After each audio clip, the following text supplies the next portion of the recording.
भारत का प्राचीन ऐतिहासिक ग्रंथ महाभारत कई रहस्यों से भरा हुआ है। इसका प्रत्येक पात्र अपने आप में एक रहस्य है। क्या आप जानते हैं महाभारत में कौन किसका अवतार था? महाभारत एक बहुत ही महान युद्ध को दिखाता है जो धर्म और अधर्म के बीच में हुआ था। विजय धर्म की हुई थी। महाभारत में वैसे तो बहुत पात्र हैं, पर कुछ महान पात्र भी हैं जिन्हें महाभारत का नायक कहा जा सकता है। ये सभी नायक किसी न किसी परम पुरुष के अवतार थे। कोई देवताओं का तो कोई गंधर्व का, तो खुद भगवान ने भी कृष्ण का अवतार लेकर इसमें भाग लिया था। आइए जानते हैं महाभारत के 10 प्रमुख किरदार और उनके अवतारों के बारे में। 1 भगवान श्री कृष्ण। 64 कला और अष्ट सिद्धियों और 9 निधियों से पूर्ण श्री कृष्ण को भगवान विष्णु का अवतार माना जाता है। त्रेता युग में भगवान विष्णु ने राम के रूप में मर्यादा पुरुषोत्तम बनकर तीनों लोकों का कल्याण किया, तो द्वापर युग में देवताओं के आग्रह पर कंस का संहार करने और समूचे विश्व के अधर्मियों को नष्ट करने के लिए कृष्ण जी का अवतार लिया। 2 बलराम। महाबली बलराम शेषनाग के अंश थे। जब कंस ने देवकी वासुदेव के 6 पुत्रों को मार डाला, तब देवकी के गर्भ में भगवान बलराम पधारे। योग माया ने उन्हें आकर्षित करके नंद बाबा के यहाँ निवास कर रही श्री रोहिणी जी के गर्भ में पहुंचा दिया। इसलिए उनका एक नाम संकर्षण पड़ा। बलवानों में श्रेष्ठ होने के कारण उन्हें बलभद्र भी कहा जाता है। कृष्ण के बड़े भाई होने के कारण उन्हें दाऊजी कहा जाता है। बलराम जी का विवाह रेवती से हुआ था। महाभारत युद्ध में बलराम तटस्थ होकर तीर्थ यात्रा के लिए चले गए। यदुवंश के संहार के बाद उन्होंने समुद्र तट पर आसन लगाकर अपनी लीला का अंत कर लिया था। उनके शौर्य की गाथाएं अनेक हैं। 3 भीष्म। कृष्ण के बाद भीष्म का नंबर आता है, जो महाभारत के प्रमुख किरदारों में से एक थे। द्यू नामक वसु ने ही भीष्म के रूप में जन्म लिया था। वशिष्ठ ऋषि के शाप व इंद्र की आज्ञा से 8 वसुओं को शांतनु गंगा से उत्पन्न होना पड़ा। 7 को तो गंगा ने नदी में बहा दिया, जबकि 8वें वसु द्यू जिंदा रह गए। वही भीष्म थे, जिनका प्रारंभिक नाम देवव्रत था। 4 द्रोणाचार्य। भीष्म के बाद द्रोणाचार्य को सबसे अहम माना जाता है। देवगुरु बृहस्पति ने ही द्रोणाचार्य के रूप में जन्म लिया था। द्रोणाचार्य ने कौरवों और पांडवों को धनुर्विद्या में पारंगत किया था।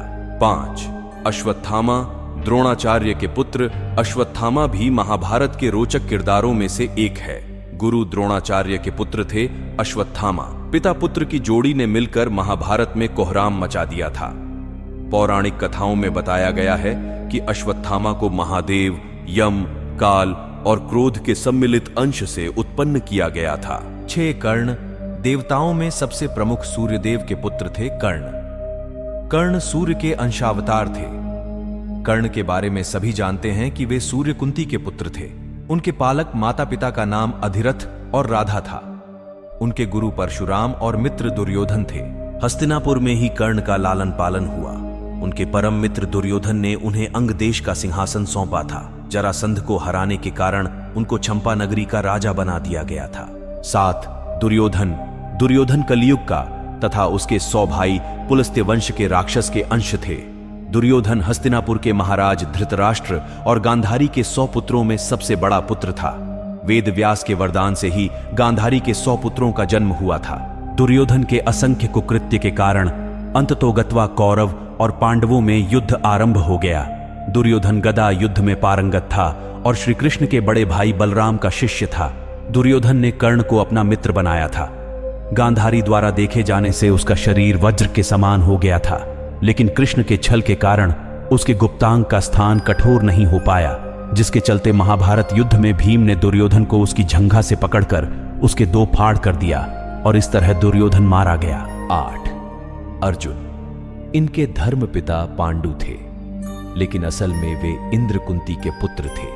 देवराज इंद्र ने अर्जुन को बचाने के लिए कर्ण के कवच और कुंडल उनसे छल द्वारा छीन लिए थे। देवराज इंद्र एक ब्राह्मण के वेश में पहुंच गए कर्ण के द्वार और उनसे दान मांग लिया। 9 भीम। भीम को पवन पुत्र कहा जाता है। हनुमान जी भी पवन पुत्र ही थे। कहते हैं कि भीम में 10,000 हाथियों का बल था। भीम ने बलराम से गदा युद्ध सीखा था। भीम ने ही दुर्योधन और दुःशासन सहित गांधारी के 100 पुत्रों को मारा था।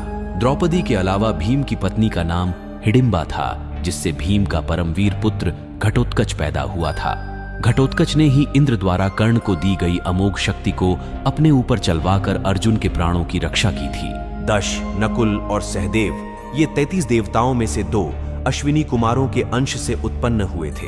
ये 2 अश्विनी कुमार थे, पहले नासत्य और दूसरे दस्त्र। सहदेव त्रिकालदर्शी था।